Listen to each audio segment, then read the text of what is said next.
Welcome back to Dominate Your Day. I'm Dana Williams. I want to ask you something about your team. When did you last pause in the middle of a busy week and ask them, what's one thing that went well this week? I was talking to a team yesterday, high-performing team, and they had not stopped to ask themselves that. And they had just been going and going and going. And when I asked them what they needed recognition.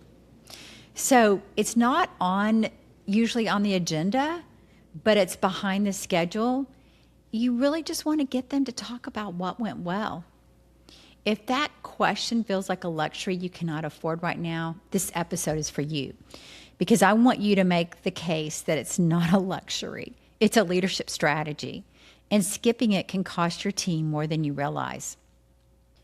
In our last session, we talked about the 4 energy currencies: physical, emotional, mental, and relational. So if you missed episode 1 this month, go back and listen. It will change how you think about your own energy depletion. Today, I want to go deep in one of those currencies. Relational energy is your sense of genuine connection, belonging, and meaning in the relationships around your work. And here's what makes it different from the other 3 currencies. It does not just affect you, it affects everyone you lead. When your relational energy is full, your team feels it. They trust you. They bring their real problems to you. They go the extra mile, not because they have to, because they want to. But when it's depleted, in you or in them, something invisible starts to erode. Conversations become transactional. Recognition disappears. Everyone keeps showing up and doing the work, but the thread that makes that work feel meaningful starts to fray. Here is the part that most leaders miss: relational energy. It's the first casualty of a fast-moving change season, and it's the last one anyone thinks they need to protect. So when change accelerates, leaders instinctively shift into task mode. They want to protect the deliverables. They want to manage the priorities. They want to move faster. And then all of a sudden, these small moments of genuine human connection, the ones that quietly fuel a team's sense of purpose, get cut because they feel like extras. But they're not extras. This is the infrastructure that makes everything else sustainable. So I want to tell you about a team that I worked with not long ago. By every measure, this team was thriving. They were highly engaged. They were executing well. They loved the work. And their leader was doing everything right on paper. She had clear direction, strong communications, consistent follow-through. But something was quietly eroding, and it took a while to name it. While the organization was moving fast, there was constant new initiatives. We're seeing this right now. There's so much distractions in the workplace, shifting priorities, expanding scope. Every week brought more to do. The team was delivering, but they were not being seen delivering. This is what I want to concentrate today. They weren't being seen delivering. The pace had become so relentless that there was never a moment to look back at what had been accomplished before the next thing arrived. And slowly, without anyone intending it, the team's sense that their effort mattered was starting to disappear. Their relational energy was depleting, not because the leader did not care. She did. She deeply cared. But because the rhythm of the work had no room for recognition. And recognition is not a reward program. It's how people know their contribution is real. So we made one adjustment, just one. So at the start of each weekly meeting, instead of going straight to the agenda, she asked one question.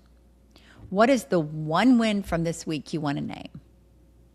Not a big win, not a dramatic one, just something that moved the work forward, something each person felt good about. Well, the shift in the room was immediate, not because the wins were extraordinary. They were often ordinary, but naming them out loud in community with the leader present and genuinely listening reminded people that their work was visible, that progress was real, that the change that they were navigating was producing something worth the effort. One question, 5 minutes.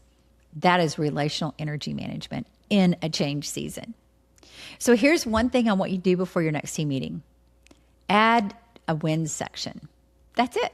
Open with what's the one thing from this week you want to name as a win. Then listen. Do not rush to the agenda, that transactional agenda that we all want to get through. Just give it 5 minutes. And while you're at it, run a quick relational energy on yourself. Ask yourself, when did I last have a conversation with someone on my team or a peer or a mentor that had no agenda other than genuine connection? Not a status update, not a transactional meeting, not a problem to solve, just a real conversation. If you can't remember, that is your signal. Relational energy does not refill on its own. It requires intention. In a fast-moving season, that intention has to be deliberate because the pace will never create the space for you. The leaders who sustain their teams through long seasons of change are not the ones who push hardest. They are the ones who keep the human thread alive, even when everything around them is moving fast. This is the internal revolution in a change season, not performing resilience, actually building it one genuine moment at a time. If this episode resonated with you, if you recognize that your team in that story or felt the pull of your own relational energy running low, I want to invite you to take the next step. It's the free Authentic Imprint Assessment at danawilliamsco.scoreapp.com. We'll show you the strengths and values that fuel your leadership at best, including how you're wired to connect with and energize the people around you. And you'll know what your emotional recognition is. And then you'll know which area you need to work on. It just takes 3 minutes. And if you want to go deeper in the energy currencies framework, including how to audit all 4 and design practices that replenish them, it's all in the internal revolution at danawilliamsco.com. Thank you for being here. I will see you next week on Dominate Your Day. Go lead from who you are.